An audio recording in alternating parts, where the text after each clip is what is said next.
ընդհանրական արժեհամակարգը, հատված են բոլոր կարմիր գծերը։ Դուք, Տիկին Վարդապետյան, մեր պետական շահերի գլխավոր պաշտպանն եք սահմանադրությամբ, եւ այդ իրականության մեջ արմատական փոփոխություն մտցնելը ձեզ համար ոչ միայն լիազորություն է, այլև պարտավորություն։ Տիկին Վարդապետյան, ձեր հանրային վարքի մի շարք դրսևորումներ իջիկ են դարձնում անկախ եւ անաչառ գլխավոր դատախազ լինելու սահմանադրական պահանջը, նաեւ այդպիսի երևալու ձեր ճիքը։ Ձեր պաշտոնի չեզոքության պահանջը կասկածի տակ եք դրել բազմաթիվ դրվագներով, ինչի մասին ես խոսել եմ այս ամբիոնից, լավ է, որ կրթության ուղղաձևության արշավում ես ձեզ չեմ նկատել, բայց դուք եւ մի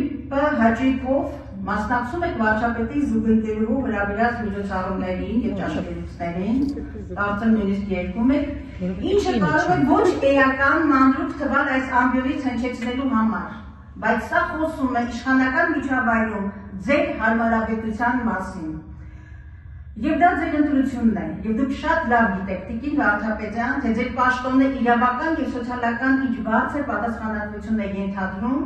եւ թե ձեր հանրային վստահության աստիճանի վրա ինչպես է ազդում քաղաքական ապիրատվածությունը։ Այսօր ընդհանրական է այն համոզումը, որ Հայաստանում մարդը պաշտպանված չէ եւ քաղաքացին չի կարող իրացնել օրենքով իրեն ամրագրված իրավունքները։ Տիկին Վարդապետյան, 9% անչափահասների շրջանում կենցաղային հողի վրա սպանությունների աճող թիվը, ավտոճանապարհային պատահարների աղետալի թիվը օրական 1-ից ավելի մահացու ելքերով։